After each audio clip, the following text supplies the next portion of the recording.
It's the beginning of the new year, and I decided to do another video. So welcome back to 2026, and we begin our language journey for learning Shona. I've been looking for resources and the best way to to deliver this for all of us, really, as there may be people here listening to this who have been trying to learn Shona or looking for resources, and we need to rewind back a bit to what I think all of us need to look into before we make that decision. First of all, I can say personally, having looked myself, that there are Shona resources online, but you'll find that some of them don't match what people around you are saying, or if they are saying some of the words, those resources don't have all the words that you keep hearing. So if you're back in Zimbabwe where Shona is spoken, you'd naturally hear the words spoken. And two, there's many dialects in the Shona language. So I'll go through a few things you need to consider before you start looking for the right resources for you. Whether you're beginning, whether you're trying to maintain the language, or you just are somebody who's a language enthusiast, traveling, or just, a way to improve your communication skills. If you happen to land into touch the continent of Africa, and specifically land in Zimbabwe, Harare, and the whole country as a whole. So, first of all, I'll begin by saying Shona has many dialects. There's 16 languages in total, but there's 6 dialects you need to be aware of. Karanga.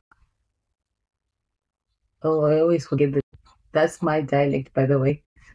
Karanga, Chikorekore, Manika.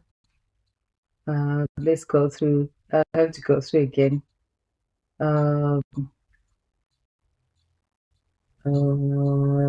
else?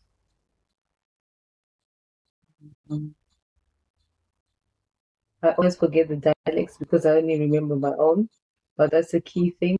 You need to remember, find out what dialect you'll be speaking to, especially if you've got friends, families, or you're marrying into a family where Shona is the native language, Shona is spoken. You need to know what dialect you need to be able to understand. Let's have a look.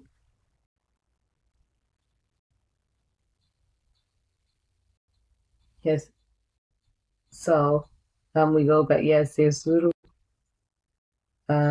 Yes, there's Zulu, Manika, Aranga, Ndawo as well. I said the smaller ones that are spoken, but key thing is find out what dialect you want to learn. Most of the time you'll find literature written by, Karanga is some of where most of your literature will come from Karanga speakers. So if you know any of the people who speak the other dialects and you want to learn their language, encourage them to put out some resources so that you can also be able to share that in the future for anyone else who's navigating this Shona language learning journey.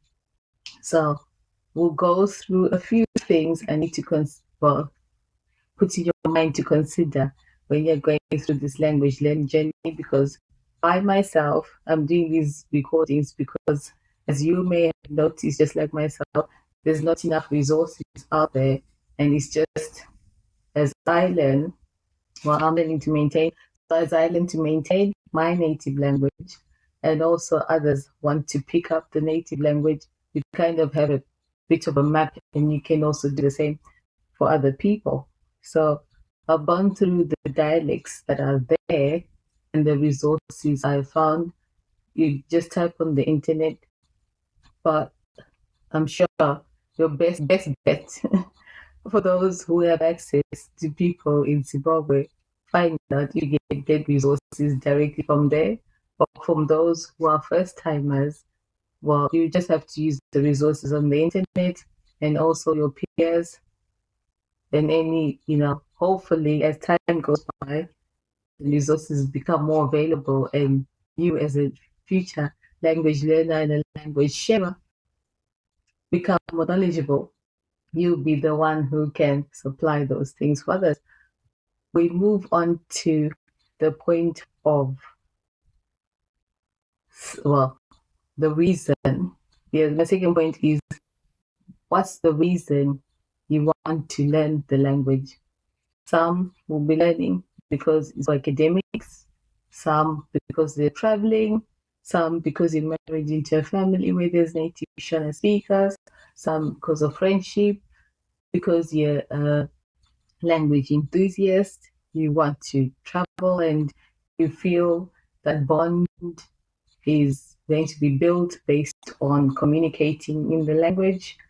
Also, you may be a beginner and you've got family members who speak the language and you want to have that one-to-one resource for you to pick up more language or vocabulary to practice with.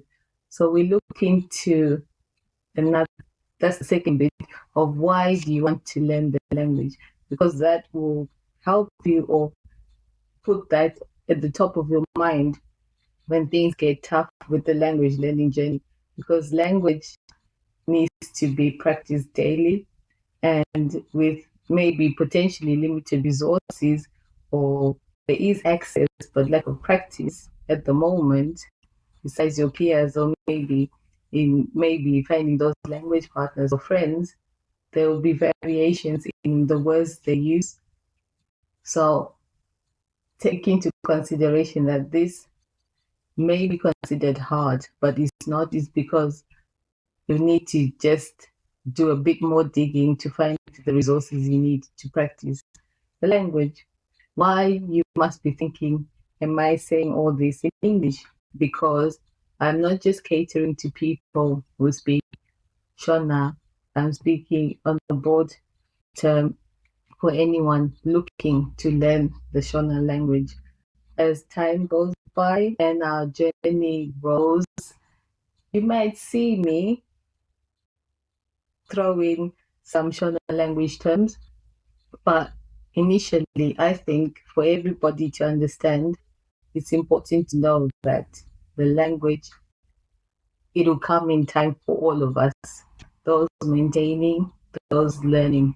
Let me just say that in a broad way. And fluency levels. Some may have some unrealistic expectations of thinking that when they learn Shona, because they're in an environment where family members speak it, they'll automatically pick it up. However, everybody knows with language learning, the younger you are and the more immersed you are in an environment, the quicker you pick it up. But if you seem to want to solo study, you will hear the dialects. So go back to the dialects, and that may confuse you because of the lack of structure. But you will be familiar with the terms. It's just understanding what they mean, the context and the structure. So I think another point is, remember how you learn as a person. How you learn will also kind of design what type of resources would be good for you to pick up the language and how often you want to do it. So it's looking at planning. Are you somebody, well, needs to be frequent, but are you a busy lifestyle person? Or are you somebody who's free like in academics where you can have bang out 2 or 3 hours a day? Or are you 30 minutes or 15 minutes?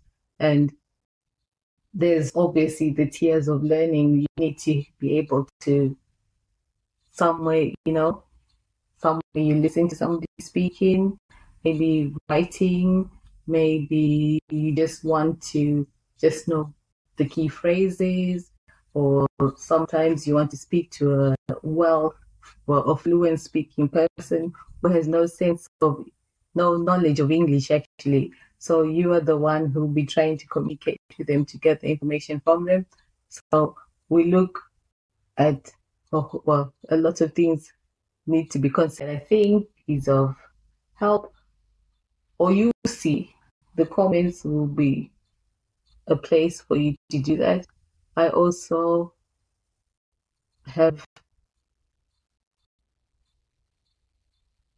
thought it's a good idea to just not give up on your journey and, look into this language journey because it'll be good for you.